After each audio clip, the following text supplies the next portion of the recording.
Okay.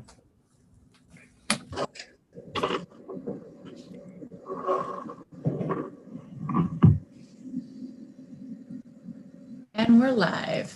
The Motor No lunch. Vehicle and Live. Transportation Very good. Committee. Yes. No thank you, lunch, it's everyone. turtle time. I never got that. I got that one, but my kids ate it. I didn't get a chance. You gotta let me know if it's any good. All right, welcome to the Motor Vehicle Transportation Subcommittee. Today is the 30th of March. And let's go ahead and get started. Those are all Senate bills that we have before us today. We'll start at the top. We may bounce around a little bit, but for now, we'll start at the top. That's HB 0020, Senator Carter's bill, vehicle laws canceling, revoking penalty driver license penalties. That's bill we passed out. That was Delegate Moon's bill. So this is the cross file. Patrick, is there any update or any change to this bill, or is it in the same posture that we originally passed Delegate Moon's bill? Same posture. Move favorable. Second. Thank you. All those in favor of the favorable, please signify by saying aye. Aye. Any opposed? Any abstentions? Okay. Bill passes. Senate Bill SB 0020 passes. Let's go to the next bill, which is SB 140. That's Senator Peters' bill, vehicle laws, commercial motor vehicle carriers, safety inspections, performance and insurance information. That's the cross file of Delegate Watson's bill, which we passed. That was House Bill 1074. Patrick, is there any difference between these bills? Same posture again. Move Same favorable. Favorable. Second. Second. All those in favor of the favorable, please signify by saying aye. Aye. Any opposed? Any abstention? Bill passes. Let's skip down and go a couple more, and then we'll come back. Senate Bill 291. That's the motor vehicle offenses following too closely. That's a departmental bill. Patrick, can you give us a quick primer on that? Yeah, this is the bill that kind of suspends the driving too closely provisions for unified truck for truck platooning, and requires the administration to adopt regulations to govern this practice, including specific regulations on numbers of trucks, roadway conditions under which they can do it. We had this bill last year, right, Patrick? Except for the specificity of the regulations, yes, it was basically the same bill. Okay. Any discussion on the bill? Move Do I have a favorable. motion? Thank you. Second? Second. Second. Great. All those in favor of the favorable, please signify by saying aye. Aye. Aye. Any opposed? Any abstentions? Okay. Senate Bill 291, departmental bill passes. Let's go to Senate Bill 293. That's Delegate Wallstrecker's bill. Senator Wallstrecker's bill. It's the vehicle laws, injury or penalty vulnerable user bill. That is the cross file of our very own Delegate Stein, which we passed out of the subcommittee. This bill has one small amendment that I think everybody is okay with. Patrick, can you review that small amendment? Well, we don't have an amendment before us. The Senate amended the bill. Right. Okay. What's the difference between the two? Well, current bill defines a vulnerable individual as pedestrian, including highway workers, emergency services, or someone on a sidewalk, and an individual who's riding or leading an animal on a highway, shoulder, etc. And the amendment requires them to be lawfully performing these activities. The rest of the activities lawfully is already a standard. Okay. So that's the only difference between this bill and the House bill that we sent over. Right. Okay. My understanding is all the parties involved are okay with the difference between these two bills. So I don't know that there's any debate from other parties on the bill. Yes, Delegate Love. Never to be one to follow other parties, but what does that mean, lawfully performing these activities? So my dog runs in the middle of the road and I can be hit? I mean, what does that mean? Well, I mean, well, I guess it probably would exclude jaywalking, but if you're working on a highway, say, and you don't have the proper permits or anything like that, you're not lawfully on the highway. Yeah. How it would affect emergency services, I would imagine all of them would be lawful, but a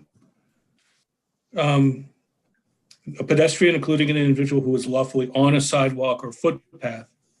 Okay, yeah, I don't imagine how you wouldn't be lawfully there. I guess my concern is, what if I step outside of the crosswalk? And, is this giving some defense lawyer, no offense, because I am a lawyer, not a defense lawyer, but a lawyer, an out, because the emergency truck had not all the right permits or exceeded the hour on the permit by, 15 minutes? I'm not quite sure. Let me, what that would Delegate Love, do. maybe I can call on Jen Brock, Cancellieri. She knows all about this because she's texted me 73 times. So I'm sure she's more than capable of answering questions to your satisfaction. Please, Only Jen. 72 times. Okay, I'm sorry, 72 times. I appreciate that. So this amendment was added in the Judicial Proceedings Committee at Senator West's request. It only applies to pedestrians. So the legislation was initially written so that pedestrians, sort of the framework of cars don't own the road, and sometimes pedestrians need extra protections. But this amendment was written so that what we believe would already be the way the bill was defined is to meet the gap. If someone is violating a traffic law and then they hurt or kill a pedestrian or all those other vulnerable road users, including emergency roadside workers, then this bill applies. So if a pedestrian unlawfully crosses the street in the middle of the night in dark clothes, which was his example, and a driver hurts them, the driver's driving responsibly and not speeding, this bill doesn't apply. So this bill, he wanted to clarify if someone is violating the law and violates traffic, that it would apply only to pedestrians that are acting lawfully. And so it was just a further clarification. It doesn't change the intent of the bill. And we had hours of calls with different lawyers that deal with vulnerable road use issues nationally. And they felt like it was just clarifying what the bill was already intending to do, which is why all the parties still support the bill. Okay, so what about, the person who's outside of the crosswalk? That's like 2 feet outside of the crosswalk. Not to So play this bill- basketball games. Right. So if a pedestrian, in this instance, if they were acting unlawfully and the responding police officer believes that the driver was violating traffic laws, this bill, in that one, I think, example that you're giving, then this bill wouldn't apply. So the bill is meant to capture most instances where pedestrians are acting lawfully and the vehicle driver is acting. Basically, right now what happens if someone has a traffic violation, but they hurt or kill someone, they could walk away with just a $100 ticket and a slap on the wrist. So this bill is just meant to fill a gap of instances that are most often occurring where hundreds of people are being killed. And Delegate Love, I would just emphasize, this bill is creating a prohibited act. It is not directly affecting liability. Okay, thank you. Does that answer your questions, Delegate Love? Great. Okay, Delegate Healy, I think you got your... thank you. Thank you very much, Mr. Chairman. Yeah, Delegate Love raised some questions that, in my mind, about similar situation. A few years ago, I sponsored a bill that would help build more sidewalks along state highways. We have several places in my district where people have to walk in the street to get to the bus stop, and because there is no sidewalk, and they're pushing baby carriages and all kinds of things. And we're trying to deal with it by building more sidewalks. But in the meantime, I'm not sure that this bill, with this amendment from the Senate, would protect those people in the same way. This is particularly difficult situation. And there are several very busy streets that are state highways in my district where this is a problem. So my question is, would they be protected under this new law or not? Jen, would you like to answer? Yeah, I was just trying to pull up. There's also, Patrick might be able to explain more, the Maryland Transportation Section 21-504. There's already a duty of care in existing Maryland law to protect pedestrians. And so this bill does nothing to change that. But this bill, the problem, I think Delegate Schlega, maybe that's HDO. Anyway, the problem this bill is trying to solve is when there are instances where vulnerable road users are hurt and the driver of the vehicle is just, it's a minor traffic violation that applies. This is going to create a higher set of consequences in that particular instance, but it doesn't change existing duty of care protections that are already very strong since the 50s in existing Maryland law. But it doesn't extend the new protections of this bill to people who are walking where there is no sidewalk on a state highway. Well, I think what Jen is saying is that if this person in this case is violating 21-504, the duty of care provisions, then they could be caught by this bill and thus subject to the enhanced penalties. Okay, thank you. Delegate Harrison? Yes, and this may already be in law, but I'm not sure, so if you can help me. Very well, often or sometimes we'll see bicyclists who dart, in and out of traffic, or who do not necessarily stop when they're supposed to stop. How does this coincide with, their Duty? Yeah, sometimes pedestrians and bicyclists really believe that they own the road. And unfortunately, drivers don't always see them coming or darting in and out. And so, how are they protected? How are the motorists protected in such a case? The only thing that I would say is that if they're in violation of the law, that doesn't change the fact that they're in violation of the law. So if they're doing something illegal, if they run a stop sign and they get hit, they're in fault because they did something illegal. As far as like a cyclist running a stop sign or running a stoplight, they're supposed to, by Maryland state law, stop at all devices, whether that's a stop sign or a stoplight or a yield or whatever that may be.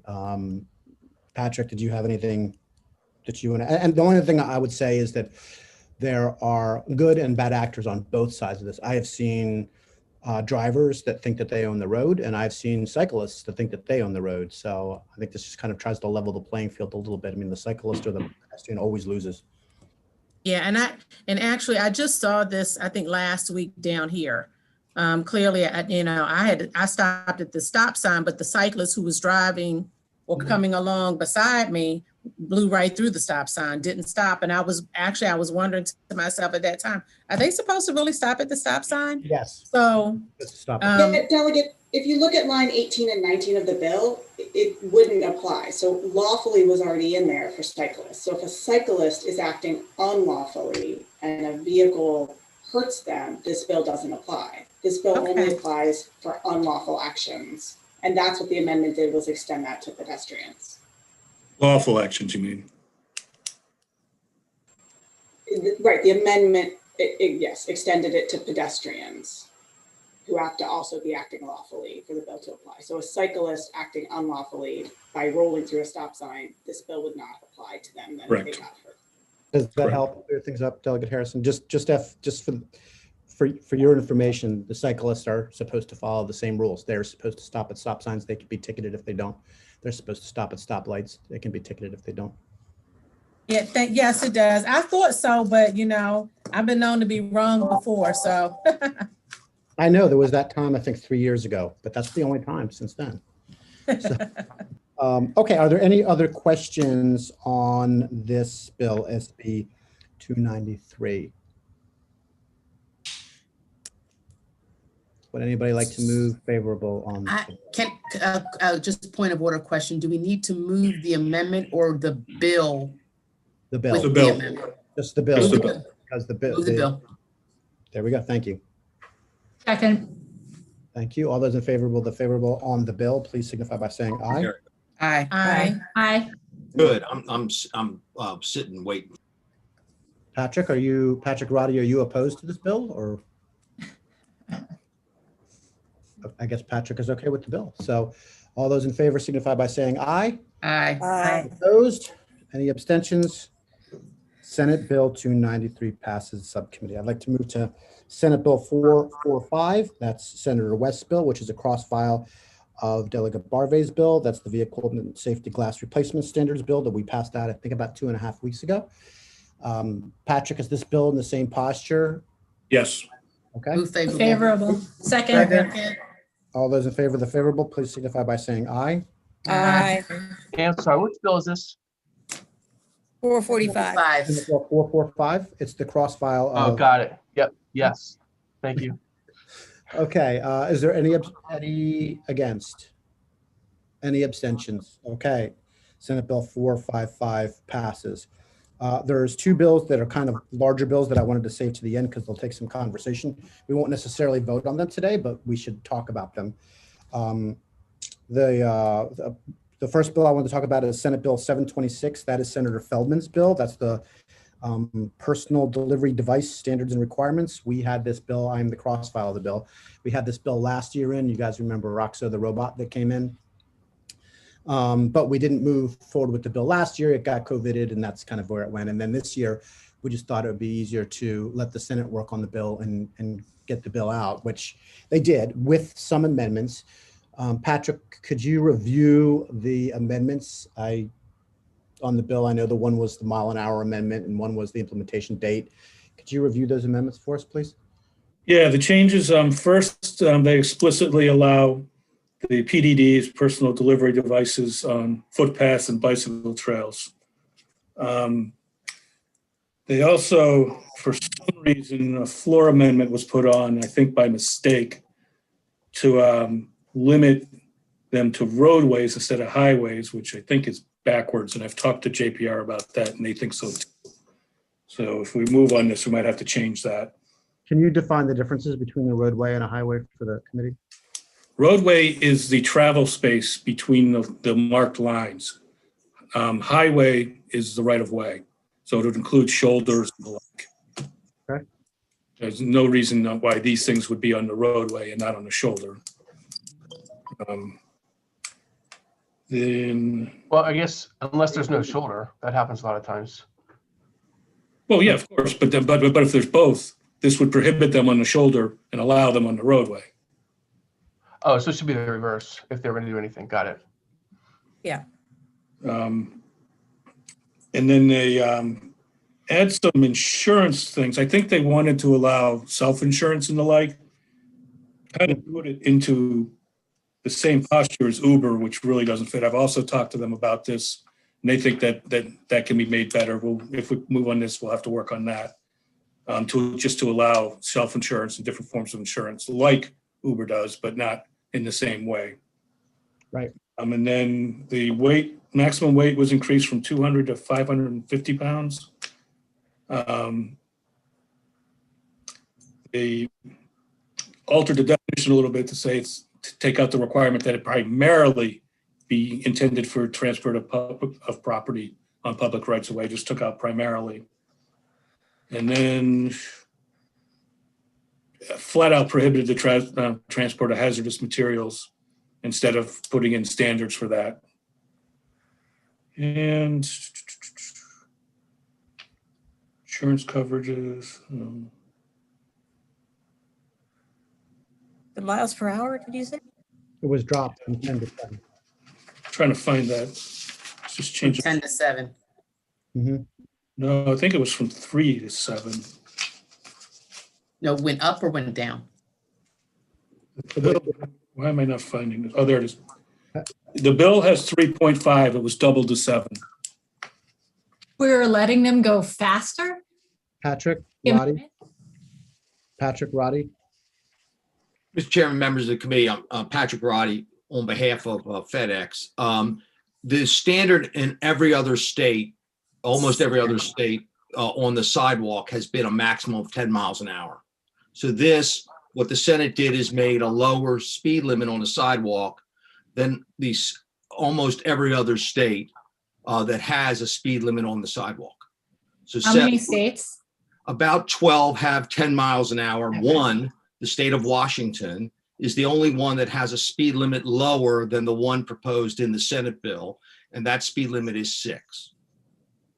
And where is Amazon based as a company? Oh, yeah. Again, I'm here on behalf of FedEx. Right, I know. Sorry, I didn't mean that to you. No, Virginia now. that's fine. But that is the frame of reference here is that over 12 states, and as of yesterday, including the state of Indiana, which put a bill on the governor's desk with a speed limit on the sidewalk not to exceed 10. So what the Maryland Senate did is on the low range Of 7.5. of 7. 7. So, right. That's the Are there- way. 7. On sidewalk. Can you tell me how many states on the Eastern Seaboard have passed this bill that have? Yes. Pennsylvania, the District of Columbia, Virginia, North Carolina, Thanks. and have all passed this bill. Okay, thanks. And then there are considerations in other states like Florida and New That was Hampshire. different. Okay. No, I mean, And are there any, my big concern is I don't want to share the sidewalk with these things. mhm. I don't want to ever share a sidewalk with them. I already share the sidewalk with trees and lampposts and post office boxes and, many other people. And I mean, I live in a historical neighborhood, of course. So, it's a little bit different than some of the other neighborhoods in the city and in the state. Right. But I can't push a stroller down many of the sidewalks because it's so narrow and there's so many, obstructions. And I just cannot, I cannot imagine having to deal with one more thing on the sidewalk. I can't. I don't know why I should have to share the space in my cars that have tens and dozens of feet. Shouldn't have to share the space. Mr. Go ahead, Mr. Roddy. I'm sorry, Mr. Chairman, I was looking to you for No, acknowledgement. go ahead. Excuse me. I think it's Scott Pouchnick from FedEx is also on the call, and I think that he and Terry Cooper, who is one of the team who developed this model and has also worked in other states, might be better able to answer that question if that's okay, Mr. Chairman. Yep, it's fine. Thanks, Pat. Mr. Chairman, thank you again for considering the bill, members of the committee. I think to answer your question, Delegate, a couple things. One is the beauty of Roxo, our same day bot that would deliver the products, is that it can traverse up over curbs. And so we would prefer to be on the side of the roadway or shoulder of the roadway. And then if necessary, only when necessary, to go up onto the sidewalk to get around possibly an obstacle, maybe parked cars or whatnot. And to further talk about your point, the one thing that has to happen here is the infrastructure has to work for us as much as it does everyone else. And so if we have a neighborhood like yours that has a lot of lampposts and narrow areas where we may not be able to operate, we just may not be able to operate at this point in time. So that's kind of one of the things that I kind of wanted to highlight there. And then not to mention, this is definitely a demanded product. In other words, the consumer is really, we're seeing numbers that show that the consumer really is demanding this last mile, last minute type deliveries. And so one of the things we're trying to avoid is having to put more trucks on the road and to snarl up the streets and the sides of the road with more trucks or traffic in that way. So this is kind of our way of trying to work on that piece of the puzzle, as well as making it a good product and service for the consumer. Yeah, if I could add, thank you very much for having me today. But if I could add, our developer is based in Manchester, New Hampshire, and we do a lot of testing there, which is obviously, I know there's also laws proposed. So it's probably helpful for you to stay there. Can you work on? Thank you. Go ahead. We silenced Delegate Parrott. Oh, okay. It's hard to hear, but we managed to silence him. And so obviously that's in an, historic area in town. And there are proposed laws in Rhode Island and New Hampshire.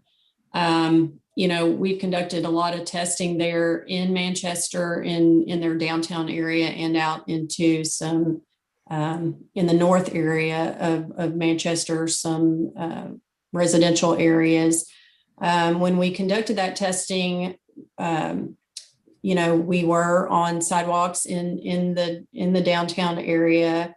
And then to get out, as Scott said, to that residential area, we utilize the side of the road. And that is our preference. And it's the beauty of Roxo and the base that we have, which is based on a wheelchair that DECA had created to provide mobility, particularly of interest to DECA's mobility for veterans. So the more Roxos that, the more that we could, manufacture, the better affordability those wheelchairs will have to veterans as well. So there are benefits, there is demand, there are benefits to various populations from Roxo.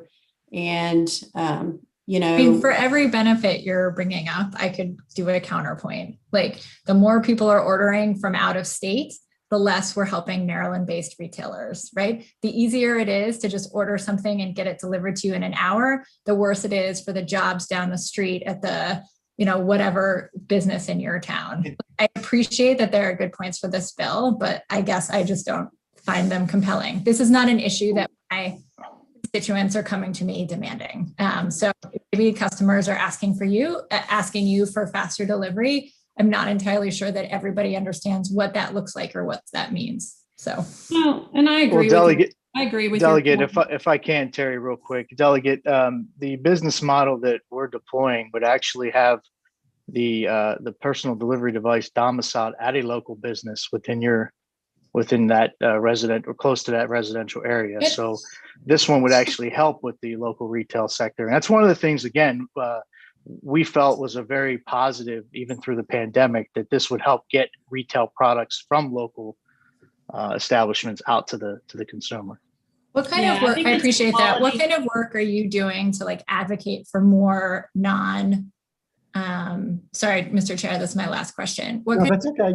You go ahead. Doing to advocate for more non-car lanes in the states that you work in so that your vehicles have more space?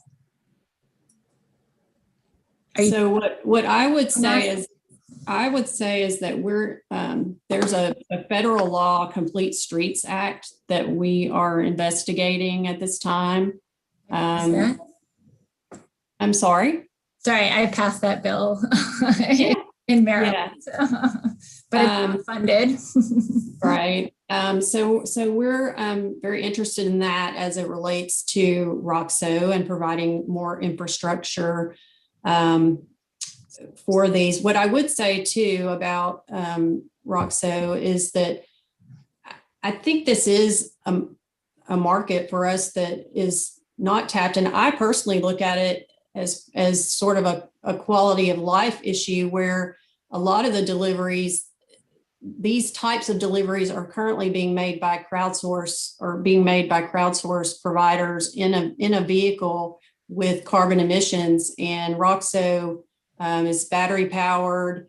And also, if I'm going to run to CVS or to Walmart and pick up something, I'm going to drive my car. It's a quality of life issue where I could, if we could get this to an economic cost that people are willing, to pay for, then, I would pay that to have that delivered to me and have that quality of life with my family and not have to go out and run those errands.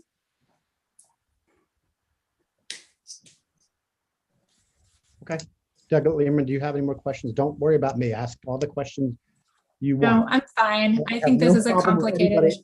No worries. I'm fine. I think this is a complicated issues with a lot of, with, pluses and minuses on both sides. And I appreciate you allowing me to ask a few questions. And thanks to all the advocates for being here and for your points, and to the senator and you for bringing the bill. I think it's a good discussion to be had about, where we want to live as a state, with what kind of access. I appreciate it. I want to make sure everybody gets to ask whatever question they want. This is a complicated issue. We've had it a couple of years. And while we have all the experts on, I want to make sure everybody asks questions. So if anybody has questions, ask as many questions. Delegate Healy has her hand up. Great. Delegate Healy, please. Thank you. Thank you very much. I'm not as against it as Delegate Learman, but I do have questions about sharing the sidewalks in neighborhoods. We all talk about where we're from. So I'm going to, I live in a residential neighborhood in a small town inside the DC Beltway, and got it's an old community, a lot of trees, a lot of roots, uneven sidewalks. Okay. You can't roller skate on this, on these sidewalks because it's just not flat enough. So that's one, obviously that's a technical challenge. If you can go up over curbs and you can go up steps, you can probably overcome that, but it's like all the time, rattle, rattle, rattle. And so I wanted to ask you about that. The other issue is it's a neighborhood where people walk their dogs and push baby strollers, and elderly people, walk with canes up and down. It's a walkable neighborhood. It's very proud of being a walkable neighborhood. And putting this on the sidewalks, is it going to run into dogs, squirrels, or little old ladies like myself? So I would ask either Scott or Terry to respond. So we've designed Roxo and are training him and testing him to be a good citizen of the communities where he would be. We're going through lots of different testing with, and even when I mentioned the Manchester tests, I mean, there were situations where a mounted police officer in the downtown area came across Roxo, and he stopped. And a lot of times I've seen people walking dogs, and I think it's the beauty again of our form factor that we have with Roxo is we do have that base, that's that wheelchair base that is can negotiate curbs. It has gyroscopic capabilities to keep the balance. So, uneven, unpaved surfaces, even gravel. And so it is fairly stable. It also can turn within its own radius. So it doesn't need, it doesn't have to do a 3-point turn or whatever. It can just turn within its own radius and not take up a lot of space there. But also I've seen people walking dogs, and they don't really bark at it. They almost view it because of the height that it is. It's very visible. It's sort of, over 5 feet. But does it stop? I'm sorry. Does it stop if a squirrel runs in front of it? Oh, it certainly would. Yes. It will stop for different types of objects. And the safety component is that if something does go in front of it, it will stop. Now, if it's, people and things of that nature, it will go around. If the robot just couldn't recognize something, that is the safety fallback in every case, is just come to a complete stop and call for help or call the human operator who can come in and watch. Okay, if it's negotiating its way around a human being, if it's somebody walking with a cane, will it recognize the cane? Will it steer clear of the cane as well as the person? So some of the radars that are on Roxo, and there are lots of different sensors around the bot, but we have radars, we have cameras, and we have LiDAR, which is, basically is capable of seeing more than the human eye. And we also have radar, and radar is dark. It's agnostic, whether it's daytime, nighttime. I've seen them in our test lab hold up a USB cable, which I would think is slimmer than a cane or a leash, and hold up a USB cable in front of those radars, and it does recognize that very small USB cable. So yes, I think it would recognize a cane. Okay, thank you very much. Appreciate that. The one thing that I would add, Delegate Healy, to your point, and that is as we get closer and closer on regular vehicles to autonomy or full autonomy, level 4 and level 5 autonomous driving, one of the big benefits that I'm not sure that people take into account is the technology on those vehicles, and it's similar technology on Roxo. The technology on those vehicles actually decreased the number of personal injury accidents, property damage accidents, and fatalities by a huge number. They're still working on some of them on the car front, but you will see a dramatic, I think we lose about 40,000 people a year in car accidents. And as these technologies are deployed, you will see those numbers drop dramatically. Thank you so much. Thank you.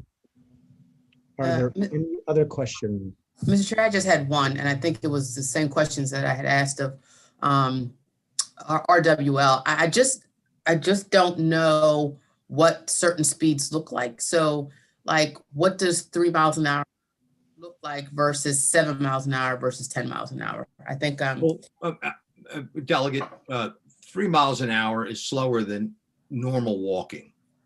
So that's I'm not a normal walker. I walk. Understand. Well, you're probably a 7 mile an hour walker. So the speed limit on the sidewalk you would probably exceed if you were Roxo. Okay. Yeah, and Delegate, just to kind of put a little bit into perspective in terms of the speeds, this is not something that would be going 7 mile an hour when around the pedestrians or even obstacles in the roadway. The 7 mile an hour is designed to pick up speed when, say, there's an empty alleyway. It can pick up speed. When it's navigating around obstacles and people, it would be much slower, possibly even slower than 3 mile an hour in that respect.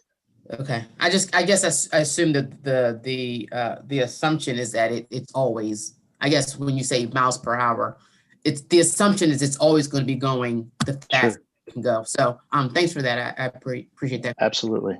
Thank you. Delegate Jacobs. Thank you.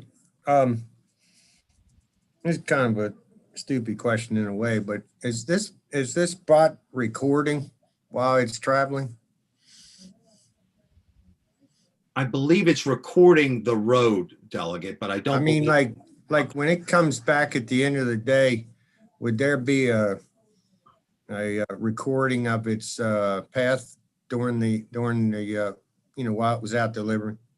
I think Scott, do you have the answer as to? Yeah, I may defer to Terry on this for the more technical aspect of it, but it does do mapping as it's moving along. So it's constantly remapping its routes. So that will occur. And then obviously there is somebody always with an eye on every bot, every PDD from a teleoperations standpoint. So there would be somebody watching these things. So there is that as well. So the cameras would show whatever this thing sees as it's going down the road. As far as actual recording, Terry, I don't know that we're recording everything or if it's just for the mapping purposes. I believe that's the case.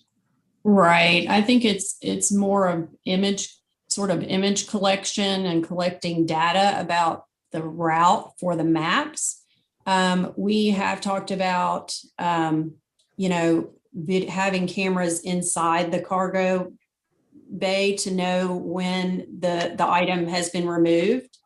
And then also we've talked about, obviously there are cameras viewing the outside, that we may need some video capture if there is any event of incident, to do an investigation on that, but it would be for that purpose. Well, I'm kind of thinking outside the box a little bit that, obviously there may be kids trying to mess with it. So I would assume if there was somebody trying to damage it, you'd want to know, who did it, by film. But even thinking further, I mean, would it capture the neighborhoods where maybe a crime occurred, and could it be used for, it's video and recording in a case or something? I know it's a far stretch, but I'm just trying to understand what the capabilities of the bot will do. And with that, I'll turn it over to Delegate Love. That's funny because I had intended to turn it over to Delegate Love as well, despite the fact she hasn't actually put her hand up.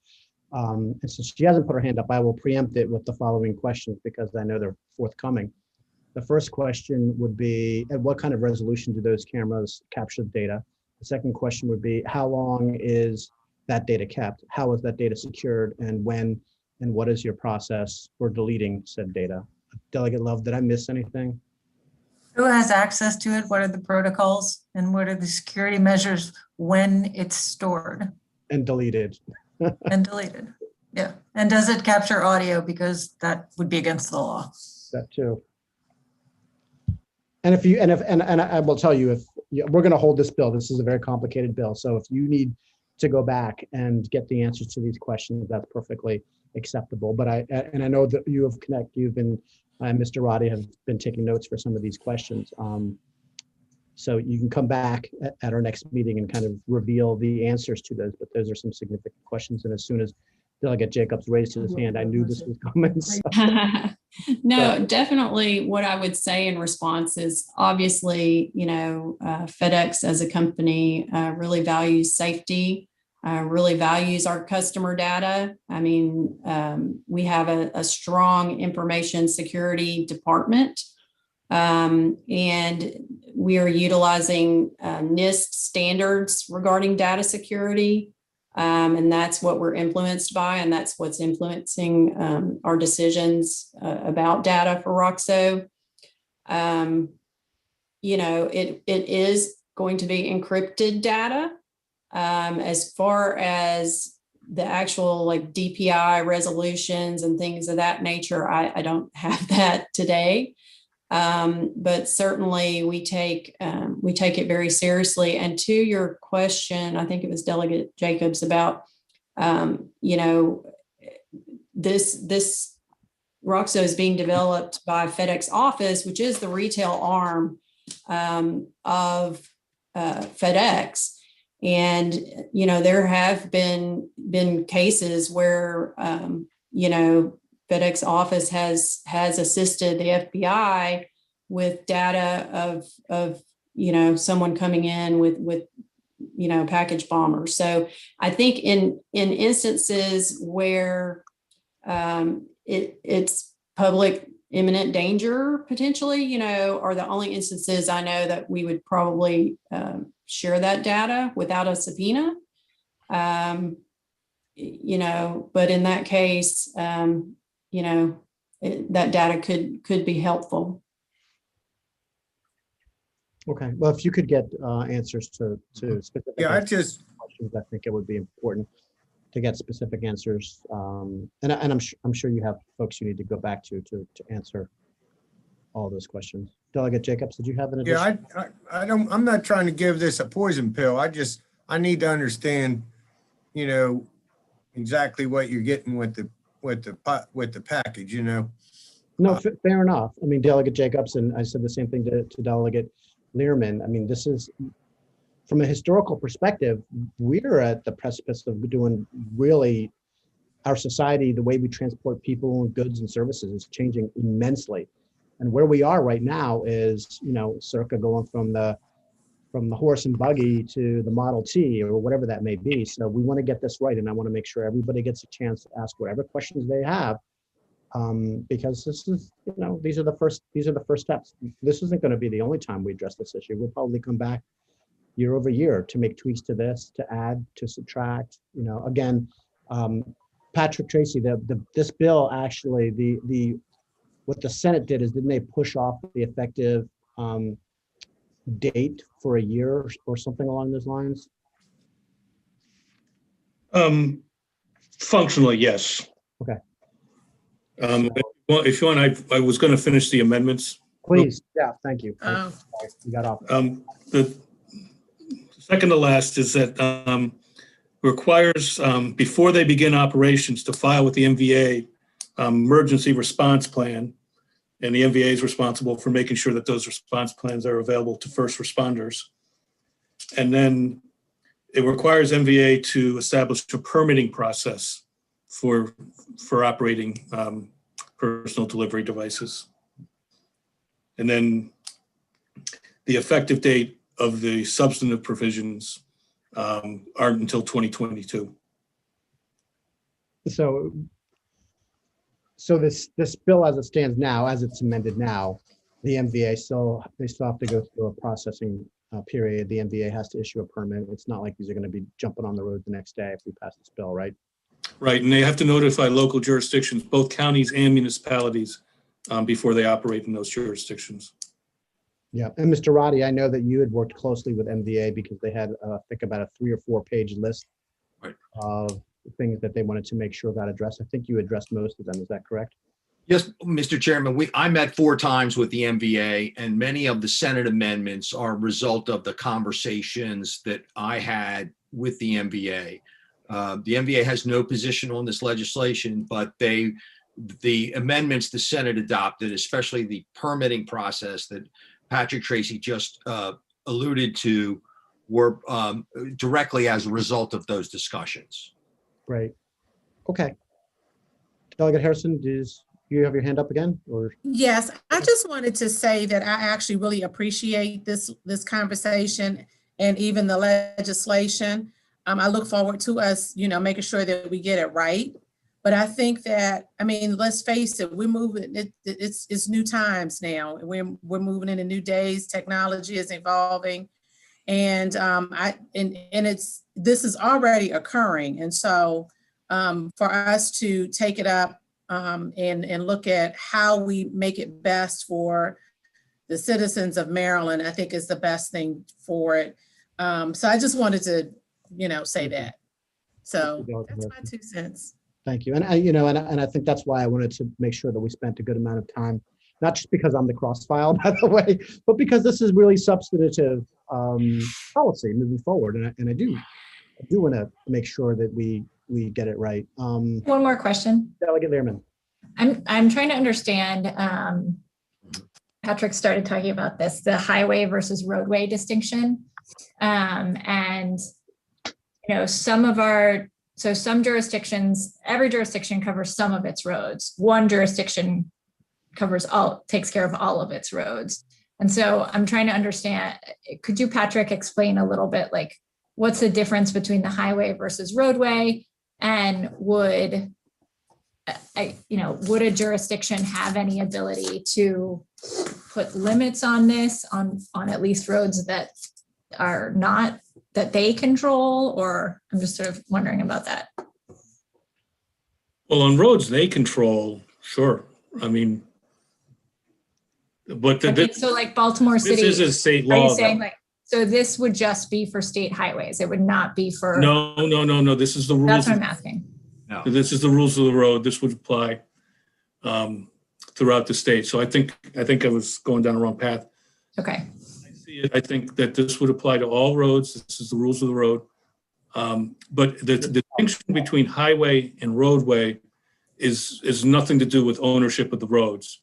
It's just between the lines, the travel portion of the roadway, of the highway, is the roadway. The whole right of way is the highway. So that wouldn't, the big thing on that is that it includes shoulders. And I think the Senate got it backwards. Right. So Got it. I'm sorry. if I could also clarify, Delegate Lehrman, there's an additional restriction which does not allow these devices to operate on any highway where the speed limit exceeds 35 miles an hour. So in your jurisdiction, for example, I believe the speed limit on Broning Highway and on Key Highway is higher than 35 miles an hour. These devices would not be allowed on those roads. They would only be allowed on roads and would have to operate as far to the right as possible on roads where the speed limit was less than 35 miles an hour. Right. In some ways, that's the opposite of what I would want. In any event, I wanted to make sure you understood that this Yeah. placed that limitation. Yeah, thanks. Yeah. So there's that restriction exists for those kinds of, and I think the traffic engineering term is arterial, for those kinds of arterials. Right. I have one more question, if I could. Yes. Well, hold on one second, Delegate Haley. Delegate Lehrman, does that answer your questions? Do you have any follow-ups? Yeah, can I just have one quick follow-up? So I guess was there any discussion about making this enabling? I didn't participate in a conversation making this enabling. First of all, from the FedEx point of view, Delegate, that becomes very problematic because of the invisibility of jurisdictional boundaries. So you can imagine if a CVS is in, for example, Delegate in the Prince George's County part of Delegate Healy's district, but the customer was in one of the municipalities in Delegate Healy's district, and I believe there are over 50 municipalities in Prince George's County, if I'm not wrong. 28, 29. 28. Okay, 28. Pardon me for exaggerating. That could create such a patchwork that it would not be opportune. The bill specifically requires consultation with those local governments 30 days prior to implementation. And from a business point of view, I think I can speak for Amazon and FedEx both. They are not going to operate, especially in partnership with a local retailer, in a place where they're not wanted. Thanks. Delegate Healy? All this discussion leads me to this one question is about who has the right of way? Because, I mean, these are not controlled by an individual driver, like a car or even a bicycle or even a pedestrian is in control of themselves. This is a machine. If it gets in the way of traffic, we talked before about, bicycles that run through stop signs. Right. Who has the right of way if you're going on the same road with cars and bicycles and other things? In terms of rules of the road, generally, this is required to follow the same rules as pedestrians, and in certain cases as bicycles. So this must adhere to the rules of the road. It must obey traffic control devices, and it must adhere. It must cross at crosswalks, similar to the requirements on a pedestrian. In addition, Delegate Healy, back to the bill earlier where you were discussing illegal behavior by pedestrians and illegal behavior by cyclists, these devices will stop. These devices will recognize that object, that person, and stop, regardless of whether they have the right of way or not. That's what they are designed to do. They are designed, the default is safety. Just as when someone darts out in front of your car, you stop, even though you have the right of way. Well, yeah.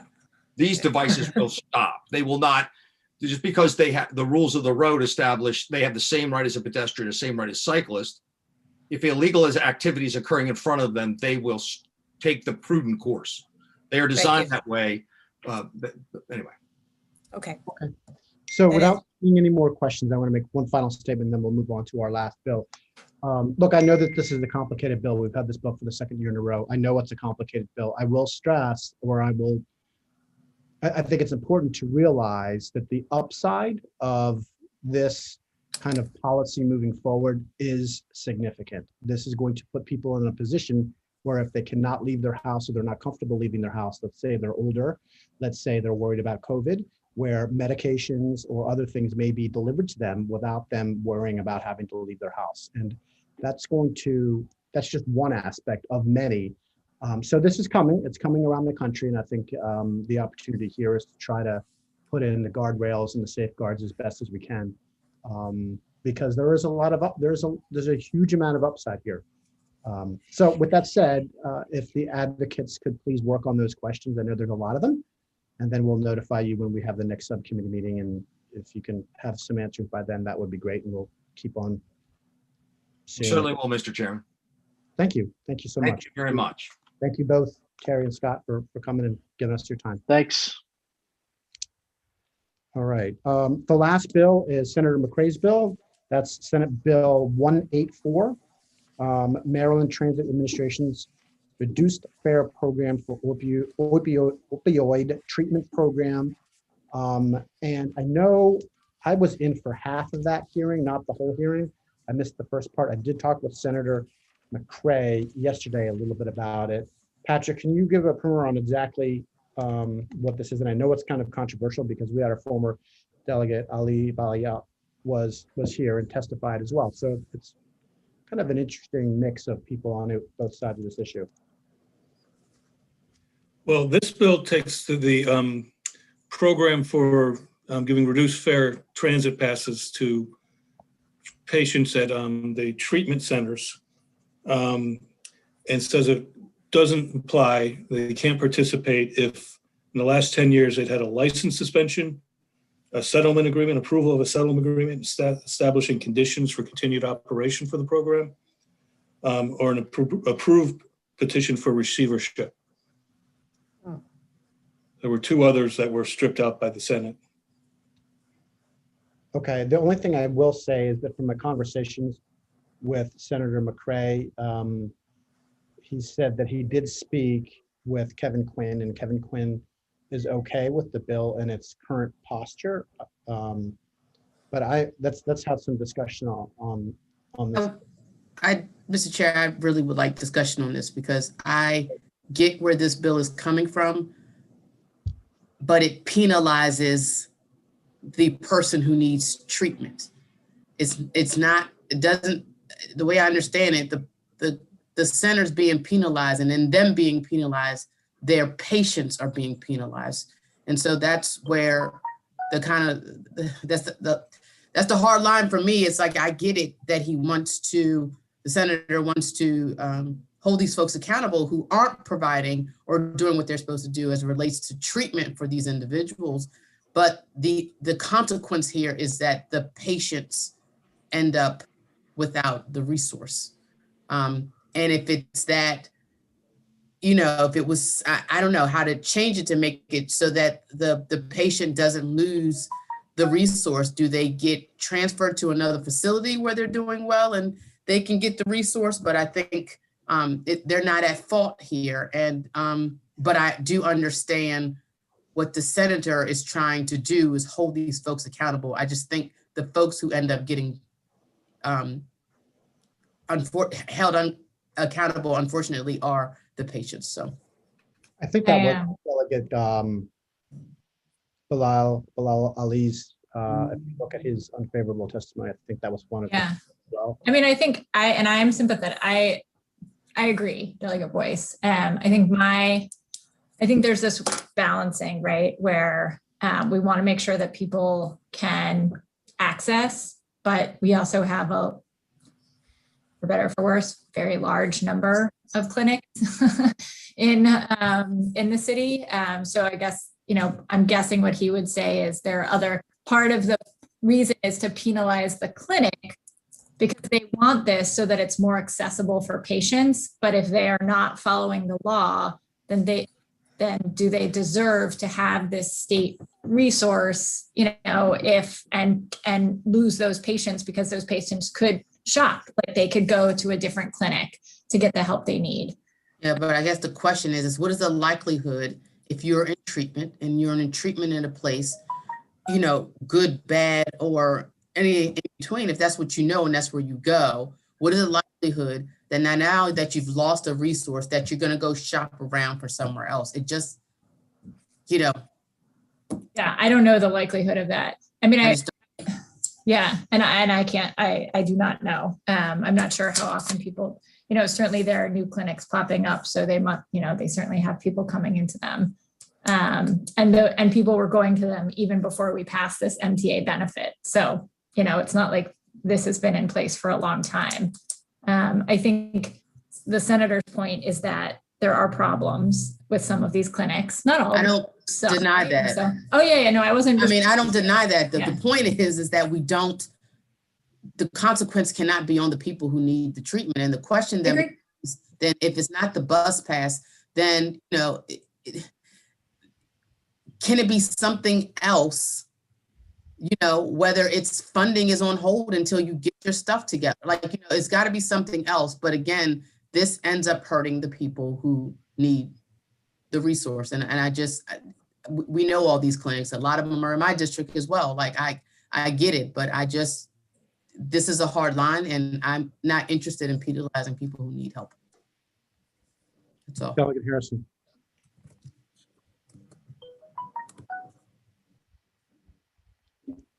Hello. I was trying to find my cursor, sorry. So what I would say is that, quite honestly, it is quite unlikely that someone would go and shop around for another clinic. Just in that, my husband used to be an addictions counselor, and I had the fortune or misfortune to hear some of the calls that would come in the middle of the night for somebody who was ready to, you know, to seek treatment, and how hard it is to find it. Now, I don't know about Baltimore as much as I know about Prince George's County and the availability of treatment facilities, but there aren't many. And when a person is ready, you got to strike when the iron is hot, quite honestly. And to put impediments up, you know, really it takes them out. And I'm just looking at page 2, the beginning of this bill. And for someone, a company that has had license revoked in 10 years. Delegate Harrison, are you looking at the first reader or third reader of the bill? I thought I was looking at the third reader. Okay. I thought I was. Page 2 is right. Page 2, it just says within the last 10 years. 10 years is a long time. It is a point that I was going to get to. And so, you know, I know we already had the discussion about the bus passes and, you know, under Delegate Wells' bill, but, you know, I have to agree with Delegate Boyce in that. I think that, you know, the bus pass, as small as it is and as big as it is really a detriment to the individual seeking help. And, you know, as I said, just being on the other end of knowing how difficult it is to get people who are seeking treatment to convince them, or people who need treatment to convince them to go and get the treatment because of the nature of addiction. It might be a little harsh. So. Okay.